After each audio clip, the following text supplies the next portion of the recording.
Hello and welcome everyone to the weekly Delphian meeting. Thank you for tuning in. We got a pretty packed schedule today. Now, obviously, lots to talk about with the market update. Also have the next earnings Q2 2022 plan to push out and results from Q1. So it's just me today. Joe's not available. So just going to be me talking. So appreciate anyone chiming in. Feel free to ask questions throughout, and let's get started. All right, let me turn up my volume a little. Okay, so overall market, Russell went back to 8. Everything else stayed in 8. The green pie dropped dramatically. We were almost at the 50-50 point last week when we talked about it, and now we're back down to 22%. So we'll go into the analysis for each one of those. So on a side note, wanted to update you on our bullish sectors. The utilities had a pretty ugly cross. Obviously the month isn't over yet, but I just kind of want, before I forgot about it, we look at these 1 month charts. So you can see it, last month, it had been doing well here. So it's basically like borderline right now. Obviously, if we get a rally from here, it can still stay bullish, but not looking good right now. Just wanted to give you a heads up on bullish sectors. Obviously, energy is still looking fine. All right, so let's go into market pulse. This is the bullish bearish. I think this one's the most important. So last week we were right here at 48%. Next day, Wednesday, same thing, and then we basically turned over, had a dramatic drop from 48. Now we're down to 22. Huge move in the market and in the market pulse. So we had talked a lot about this last week about being right on those resistance levels for the indices, and obviously those failed, and we came all the way down. And I think we alluded to this last week, a retest of the lower of the channel, and that's basically where we're at right now, at least for the Russell. The SPX were a little below that. We also had a massive spike in lower lows. So once again, this whole trend continues since basically like November timeframe. We're getting spikes, little lull, spike, some lull, spike, lull, spike, lull. We can't time how long these lulls are, but as we keep going here, we just keep getting spikes and spikes. Obviously, we got up to 1,782 on Monday. Yesterday was not as high, but still relatively high. Today's obviously up right now, but that can all change. So let's I guess we can pull up the state 1s and 8s. All right, someone's got a doorbell.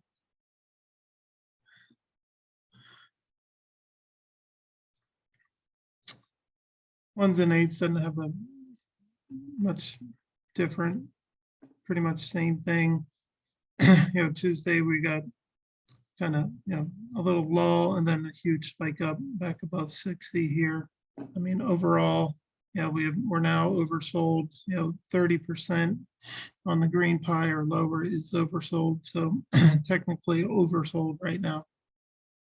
I think that was it on market pulse.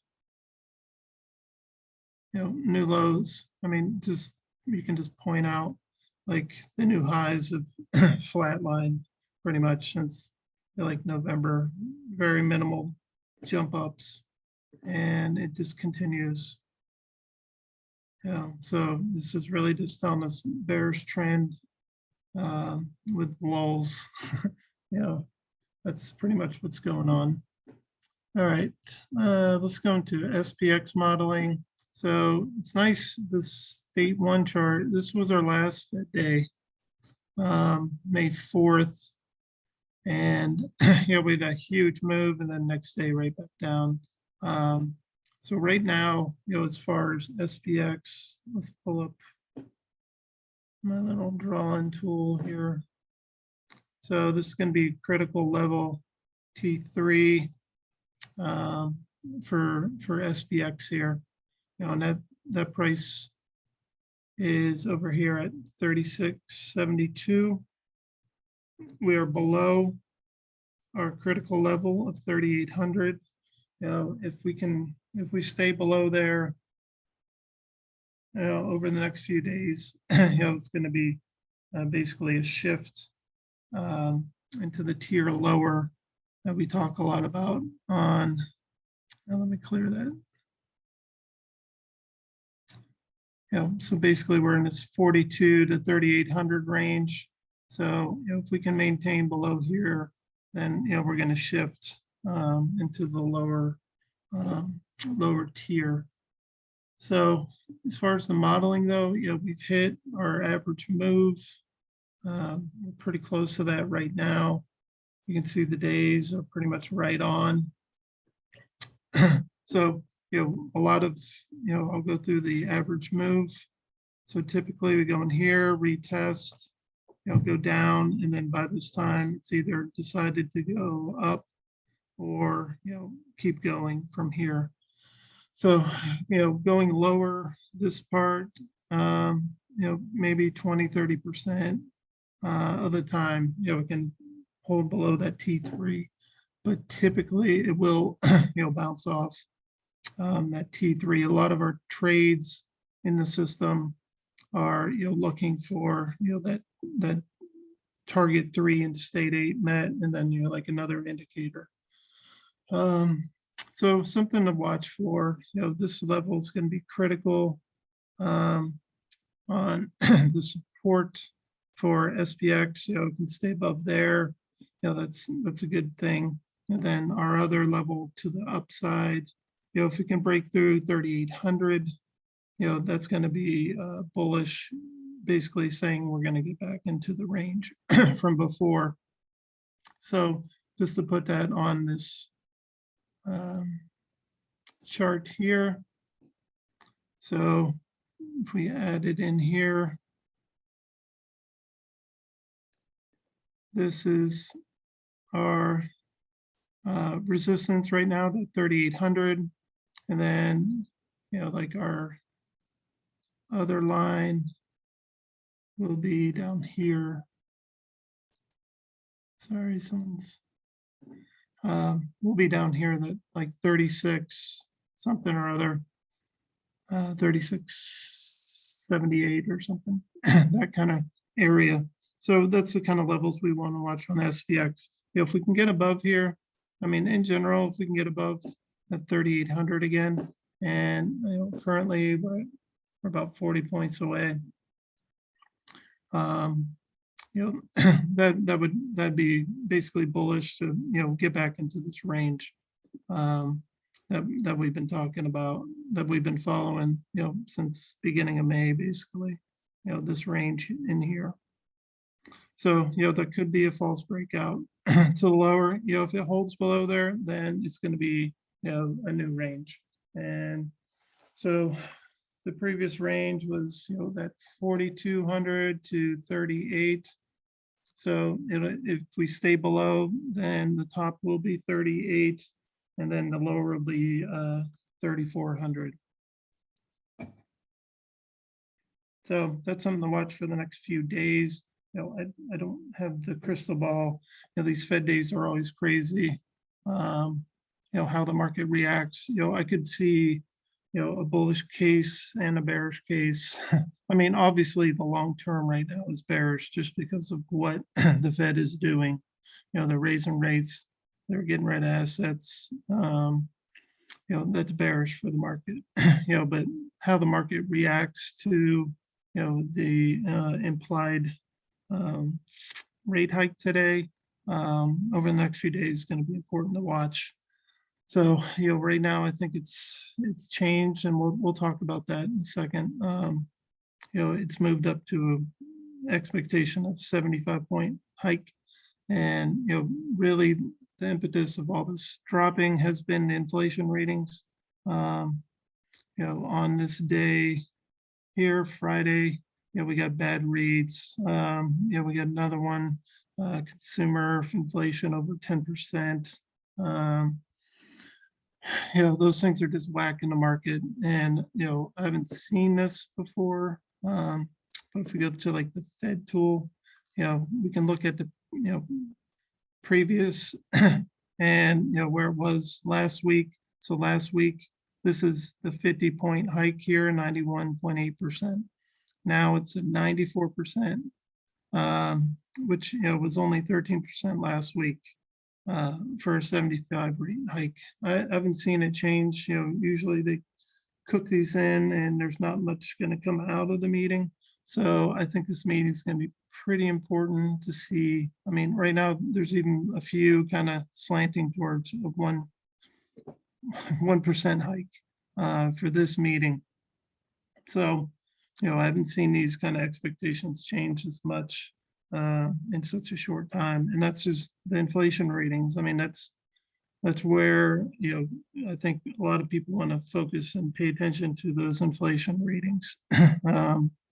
Vice employment, or I mean, even like GDP and, all the, I think the inflation right now is where the market's focused.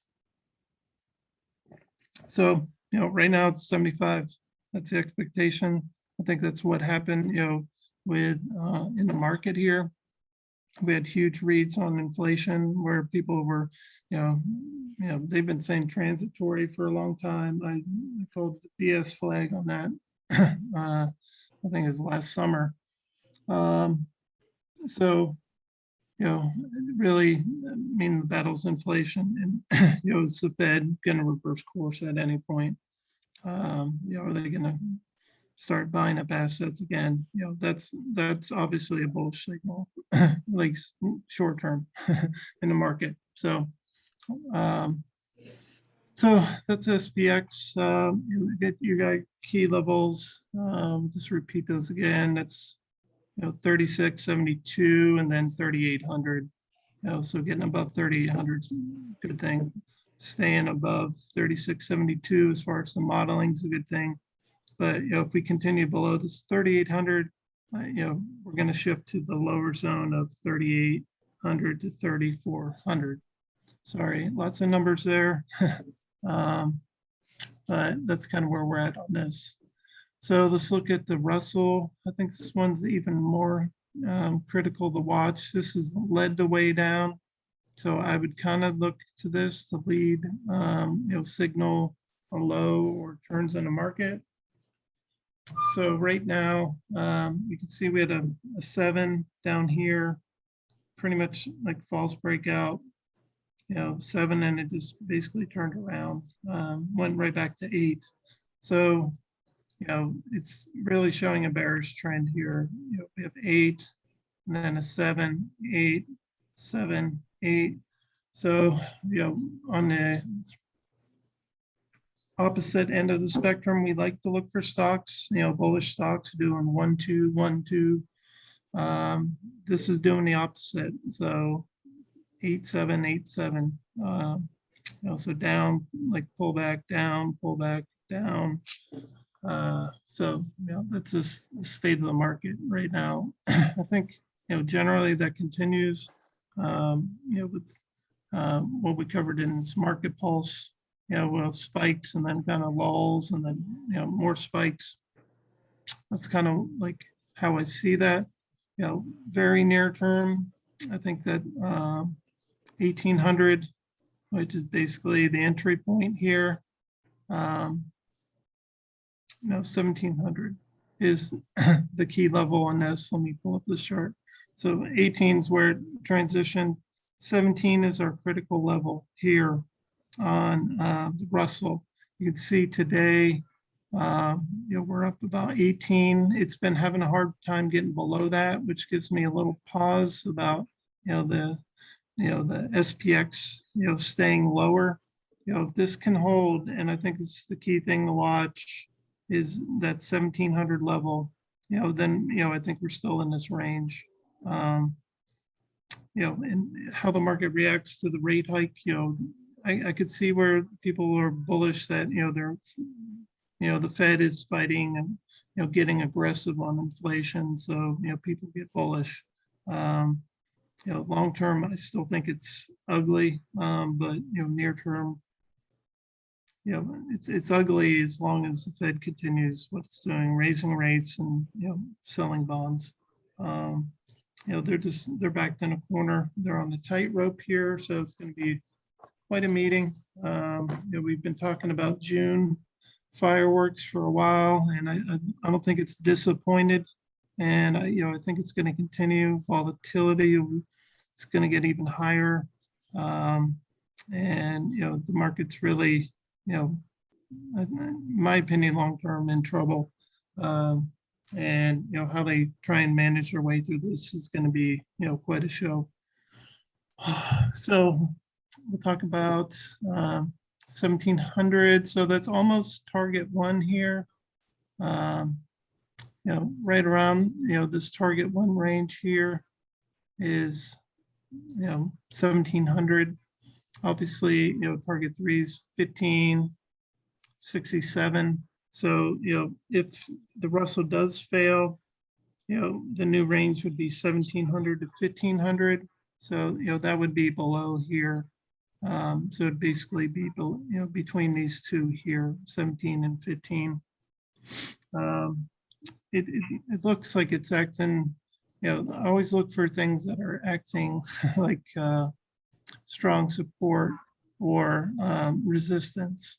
So like, we looked at last week, this 4200 level on SPX, you can see, 1, 2, 3, 4, 5, 6, 7, 8 days, and then it failed. It was trying to get back above there.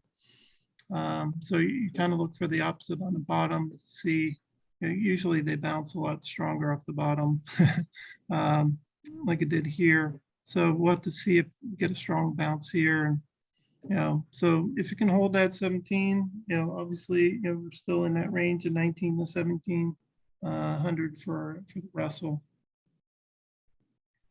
All right. I saw this from Mohammed El Arian. This is kind of interesting. Turmoil in the government bond market continues. So, and that's fueled by erosion in Fed policy credibility. So he's basically saying the Fed is losing credibility, and that's with their transitory call and minimal rate hikes. And basically he's saying dislocation, changes in interest rate risk tend to have severe adverse economic, financial, and social spillover. So he's calling it the same thing. It's a lose-lose dilemma. I mean, like we've been talking about a long time, the Fed's really painted himself into a corner here with almost a no-win situation. So they got to really do some tap dancing here over the next, next day, next month, like going forward until we get some kind of control over inflation, which, in my opinion, doesn't look like it's going to happen in the near term. Okay, I also want to pull up this kind of, this is the Treasury rates, from 3-month all the way up to 30 years. I mean, just kind of jumps out to you, like this 2-year note's pretty much the same as the 30-year. Obviously, it's inverted, where the shorter term have higher yields than longer term. Not always at the front end, but we'll see how things spike, in the next day or two, and then the next meeting, which is a little over a month away. So that's 27 July. But kind of what this tells me, is that, I think longer term, you would see a lot bigger spikes in these 10-year, 7-year, 30-year bonds, especially the longer ones at 10 and 30. If, they didn't think, if the market didn't think that rates would come back down. That's kind of what I surmise from that. I think they're thinking longer term, things will come back down, but near term, obviously we're getting a spike here. But, I think, the market's been wrong, but I think that's what's priced in right now to these markets. Now, if you look at like the 10-year had a huge spike since our last meeting, and this is Friday the 10th. Was our last meeting the 8th? We're right here. We're about 3. So it's kind of, it got all the way up to like 350, I think 360 almost. It's down a bit today, but huge spike up. And we talked about fireworks starting in the treasury market. And I think that's the key to everything as far as the markets. And we've talked about before, over 4 is bad for the markets in general. So we had a big spike. I would, if this kind of thing continues, I'd start to look for liquidity issue headlines coming. And that's just even more red flags in the market. So, all this is coming, but it's just hard to say, is the Fed, when the Fed's going to step in. I think they're gonna at some point. I don't think it's right now, but maybe end of the summer, depending on how ugly things get. But obviously huge moves, so kind of keep your eye on that. I think the 10 years that kind of key one to watch. So I think that was the wrap up. Let's look at July. So July is also pricing in another 75. So it drastically changed, expectations. I mean, this went from 97% now. It was 0, a month ago, and pretty much 0 a week ago. So that's how much, these inflation ratings have moved the markets. And I think it's a key thing to watch. Anecdotally, I'm not seeing any slowdown inflation. If anything, I've seen, higher prices at the gas pump. I've seen higher prices at the grocery store. A normal bill maybe 150. Now you're at like 200. That type of thing, and not over a long period, like a fairly short period. Obviously I have kids to feed, so I'm at the grocery store quite a bit. So, all right. So I think that's it for market update. I'll just open it up to questions, comments, opinions. Hey, Josh, it's Lee. Hey, Lee. Hey. How's the vacation? Oh, excellent. Oh, excellent. I never met a vacation I didn't like. Talking about inflation, and you said, at the grocery store, I see it pervasive in everything. It's not just it's not just groceries, it's not just gas, it's not just food. I mean, it's everything I touch. Right. And I'm even noticing restaurants that I go to, they're looking pretty empty, some of them. Mm-hmm. And not everyone, but certainly a number of them. I don't see the inflation slowing down anytime soon. I think it's in the pipeline and coming towards us, and it's going to take it a while to settle down. And to throw on to that, we're starting to hear a lot about layoffs at the big tech companies. Yeah. And I think unemployment has the chance to get rolling again, where they're doing a lot of layoffs all over. So all I'm doing is adding to what you said about, having to go to the grocery store. It's ridiculous right now what we're paying at the grocery store. Yeah. Anyway, I'm done with my little rant, and Yeah. I'll let others talk. No, yeah, I agree. I mean, it's pervasive throughout. I mean, a lot of that's driven by, gas prices, diesel prices. I mean, every good is get delivered, at least the last mile by a truck. So, you hear all this chatter about like food shortages. I also saw something about like mortgage applications. Was that like a 22-year low last month? So yeah, it's really hitting, especially, the lower half of the income of the population, even maybe higher than that, but definitely the lower half. The middle class is getting nailed by this inflation, and it's, all services. It's not just, food and oil. That's just something, I see almost on a daily basis. So, yeah, I mean, power bills going up, everything. So it's, they definitely need to get aggressive, if they're going to go after this and not like knick-knack around with quarter hikes. But I think there's some underlying problems too that need to be fixed. I think this is why they leaked that story to the Wall Street Journal. What story was that?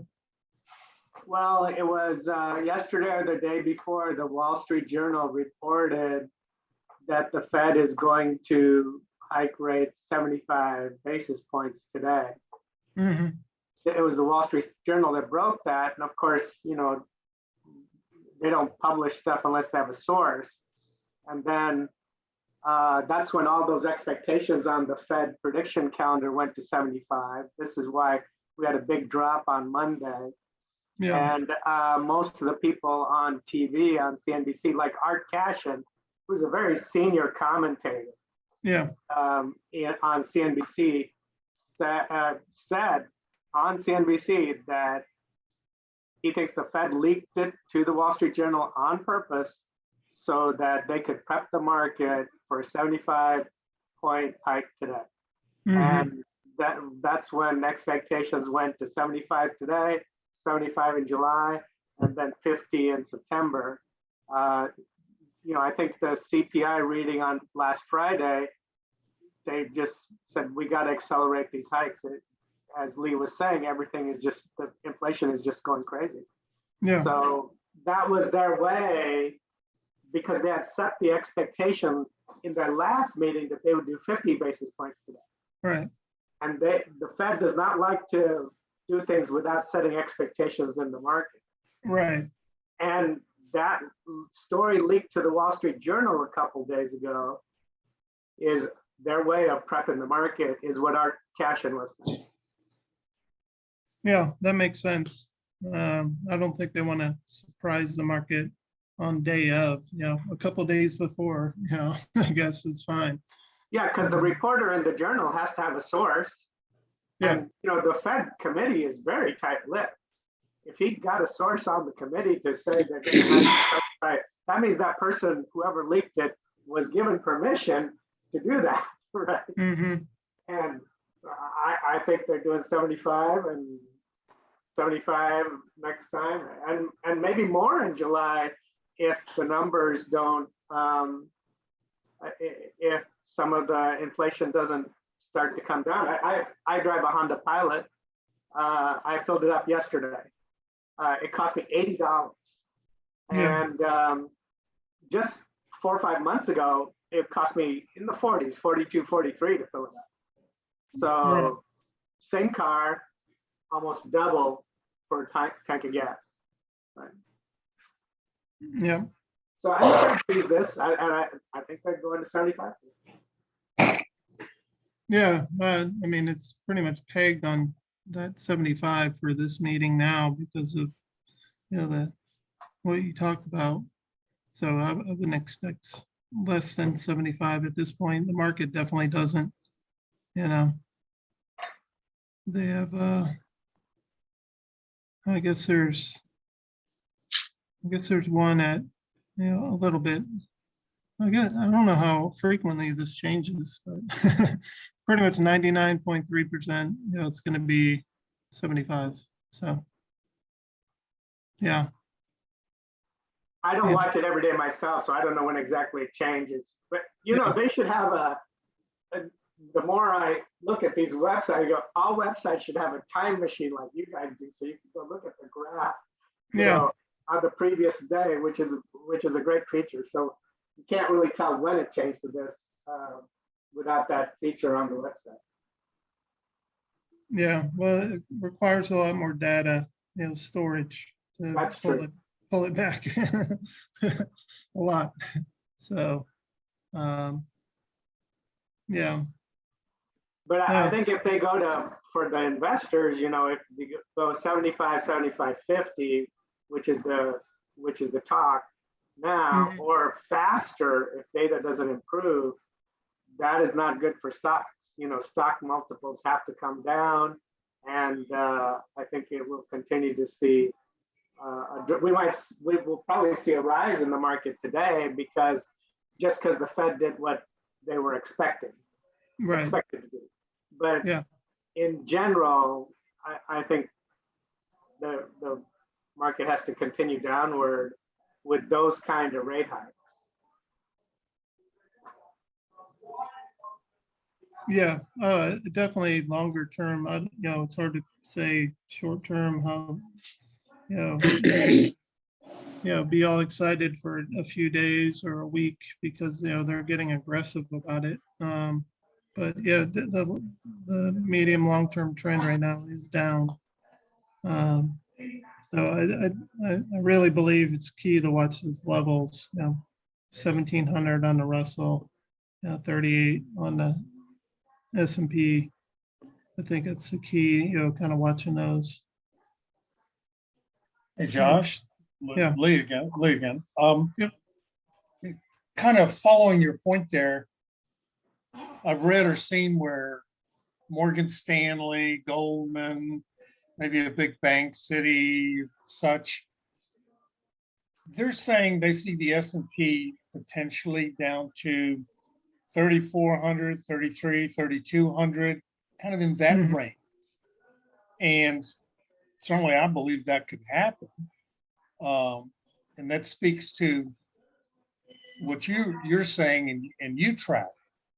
Now, let's say we got there by, I don't know, November, just to throw something out there. I don't see any reason for the stock market to get into a big V-shaped recovery because the things that are driving us down, the economy, Yeah. I believe are continuing. So Right. where I'm going with the question is, would we as option traders be thinking about trades that are range bound at that point? What would you think? Well, I think a lot of these are, we have different levels where it trades at. And then, I think you have to be able to adjust as it like changes levels, obviously. We talk a lot about that with these, 42, the Russell's a Right. great example, this 21 to 19. I mean, that was January to, that was like 3 months. This one is started in April, into April, May. So it's only been like a month and change. But, I just really think it's, kind of watching those levels. At some point, I think there could be like a panic if liquidity type things pop in there. Where, any kind of the liquidity word can really scare people, and it's just basically sell everything. They want to stay solvent type thing. Right. We saw, we've had dry runs of both of these scenarios, not together, but we had the rate hike in the end of 18, and then we had that liquidity crisis in 19. Right. Where they are shrinking the balance sheet. So they're supposedly shrinking the balance sheet now, and ramping that up. So, both those things really cause a lot of turmoil in the market. So, I mean, honestly, until, the V shape is if, the Fed reverses course, but it's, like I said, they're painting it in a corner because inflation, they have to do something, So, Yeah. but at some point, they could just go for, balance sheet and you get a big rally. It's like, oh, we're gonna keep buying assets or, which is basically causing the inflation, right? I mean, if you think about it, like the huge balance sheet is causing the inflation that they have to fight. So, how do you get out of that? Right? Mhm. Yeah. Yeah. All right. Thank you. Mhm. Yeah, thanks, dearly. Anyone else got questions, comments?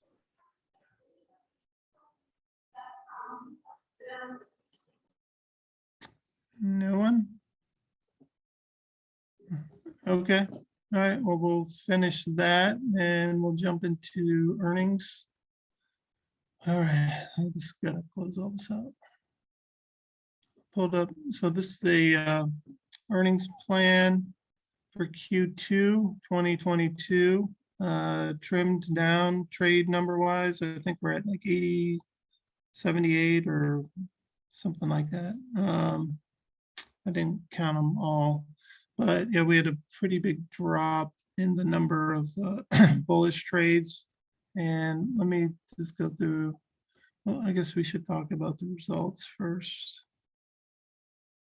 So I took over all this from Sean.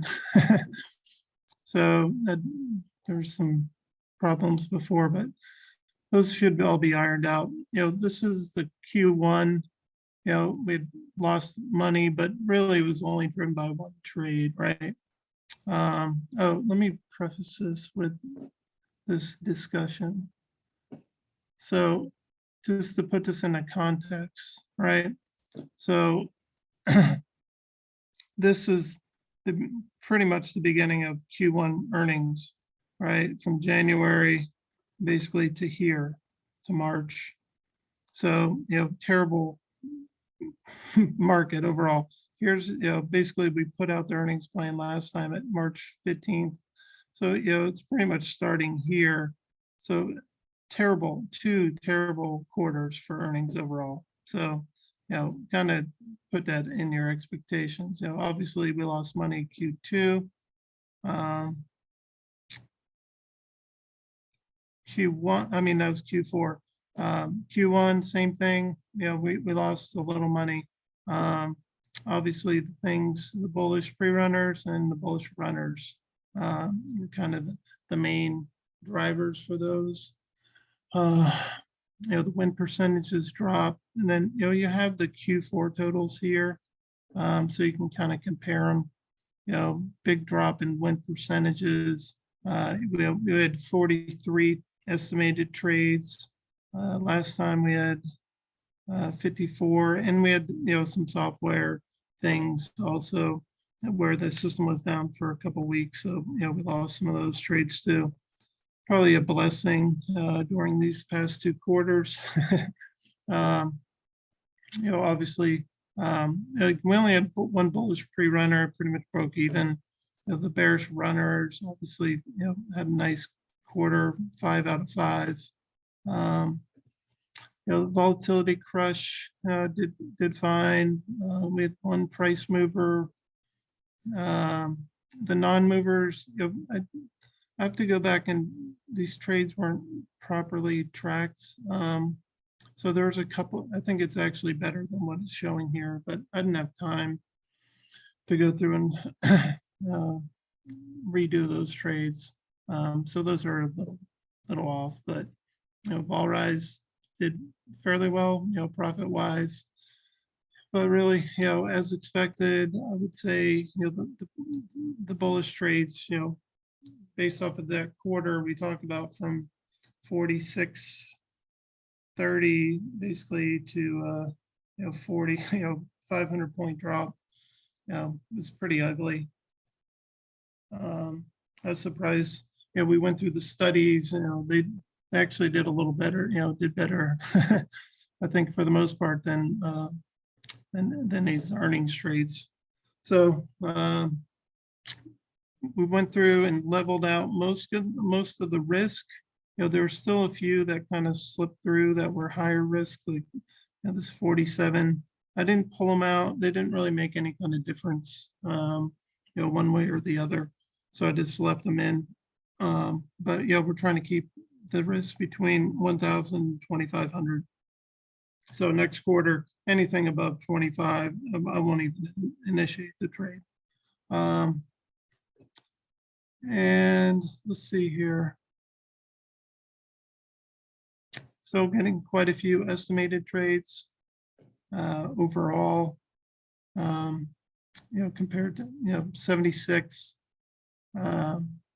confirmed trades, with 43 rejected, and most of those were the bullish. So once again, probably a blessing. And that's continued. That started really, all those estimated trades really started back in the pandemic started, and the companies have just continued doing that for the most part, a lot of them. So I think that was it. I mean, I looked at it. I thought the bullish runners would get killed a lot more than they did. I don't think it's obviously not a great quarter overall. You're losing money. But I think as long as you tune into the meetings, and I don't think a lot of people traded this. Hopefully not, because a majority of the trades are the bullish. So that's why I think just tuning in, to the weekly calls, having a good sense for the market. During a bullish market, I mean, these things kill it. They do really well. These bullish trades. So if we're bearish, I just kind of focus on the bearish trades. We get more bearish runners, and kind of the middle here. If you do those kind of 4-leg trades with vol crush, I think non-movers did better than actually here. But so anyway, just open it up to questions or comments on this. Obviously, pretty much what I expected. Yeah. I chickened out. I had a few losses and then I chickened out. So Yeah. I'm planning to do the bearish, just like you said, the bearish and the volatility trades. And while the Fed's rising, I'm curious if you ended up with more bearish trades given you go back 10 linear quarters. If you ended up with more than previously for this coming quarter. Oh yeah, it definitely, we got increases in bearish trades and decreases in bullish. So let me so we had like 1, 2, 3, 4, 5. So we had 7, but I pulled out high risk ones. So I guess that one didn't. This is Q2. So those didn't really increase. Bearish pre-runners. We had 3, 1, 2, 3. We have 5, 1 pulled for risk. So not a ton, but there was a big drop off in like the bullish pre-runners.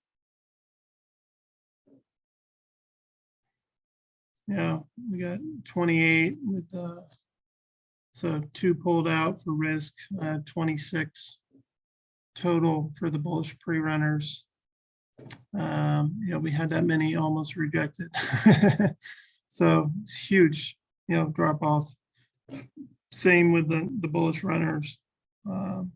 These kind of stayed level, I think. So it's just, there'll be a lot less trades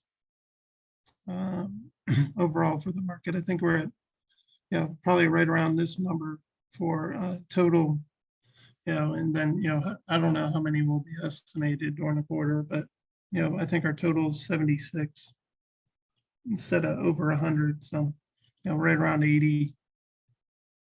But yeah, and you didn't get murdered, but like the market, I mean, relative to the market, it still did better. But, obviously I don't like showing, losses, but, that's what it was. So, Yeah, I appreciate you doing that. yeah. I think it's better to see the real results than not see. Yeah, I'm not going to sugarcoat anything. It is what it is. I mean, the only thing I can think is to try and overlay other indicators on these, and Sean has been running earnings, so for a long time. So now that it's under me, I can start putting some more research into it. But yeah, obviously, if we're in a bear market, I don't think you want to be trading bullish trades. I mean, Yeah, there's no strategy that works in every market condition. mhm, Every trader should know that, right? So yeah, in this market condition with Fed tightening and all that, you have to trade the trades where that the Fed will give you momentum for those trades. Those would be right. the bearish pre-runners, the bearish runners, vol rise, that sort of thing. Yeah, agree. All right, thanks, Sadir. Anyone else? All right, I think I posted, let me double check.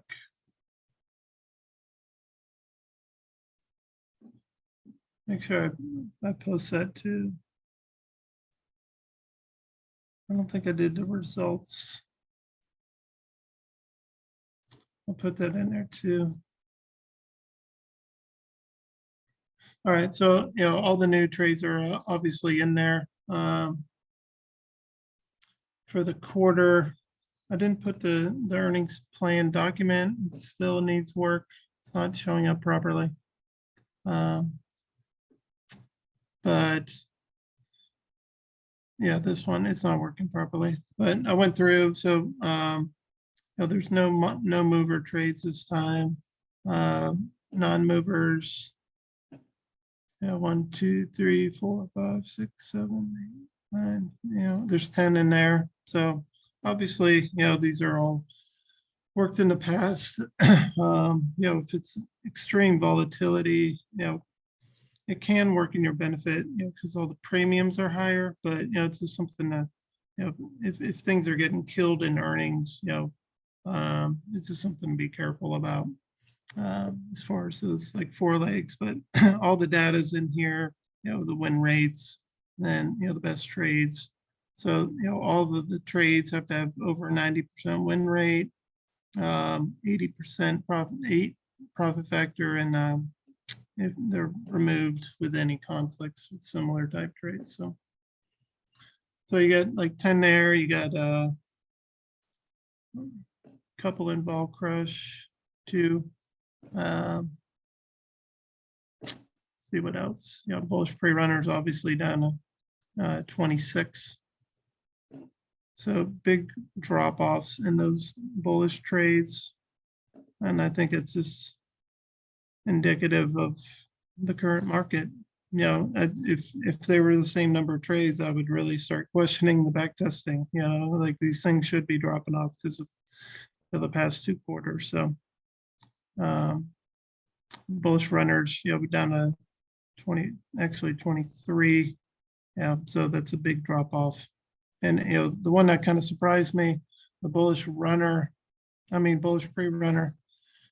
Google dropped off. I mean, you don't trade it, but I think that's kind of, it still has a good win rate, but let me find it here. You can see here, like the profit factors on these Google trades all dropped significantly. So even that one's getting, that was our bellwether for years. Even that one's getting hit, that's just, indicative of the market. One other thing, we talk about sectors. That's always another good thing to look at too is, okay, like as these trades come out, what are my bullish sectors too? So, you see energy, obviously, you may want to jump on a bullish trade there. That literally is the only sector right now that's bullish. Utilities trying to hold on. So that's just another thing that I would say you kind of look at when, any of the trades come out, is the sector bullish? Is it bottoming? I'm still watching that. I think IWM and XLC are kind of the key ones to watch for, when things start bottoming, that XLC and the Russell. I think those are kind of the two ones that started dropping the first. So you would think that they would be one of the first to show signs of the bottom, but nothing so far. So everything is published. I shared it, so you should have it. You'll get the alerts automatically once they start. You can always go to the earnings plan page here, and then you'll have to select it. You won't see all these, just the one that I pushed out. So it's this Q2 2022, and looks like the first trades still estimated.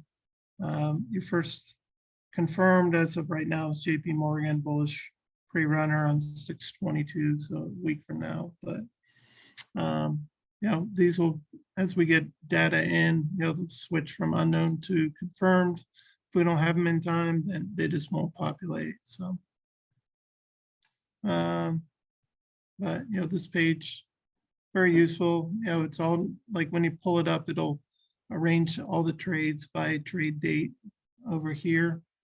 And, you can obviously sort things if you want to, or search for symbols. So those were improvements Sean made there, but, I think it's useful. You can kind of see the whole earnings plan. And, if you get bullish, at any point, obviously I'd say take a look at those bullish pre-runner trades. If you're bearish, then, kind of look for the other ones. Yeah. I think the vol crushing on movers are things you should evaluate, if you do those type of trades, no matter what. Any questions on earnings plan, earnings trades, earnings results? Good.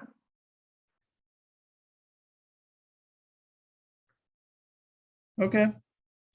Well, that was it for today. Obviously, I think we're all interested to see what the Fed says here.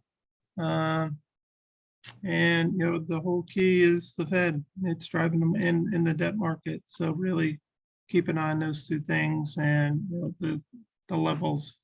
I think we nailed it last week where we said if it didn't fail, it'd retest, and it pretty much retested 1700. The S&P broke below that 38, which is a little surprising, but 3,800, 1,700, those are the keys to watch right now, and keep an eye on the treasuries. So that's all I got. Anyone else got anything?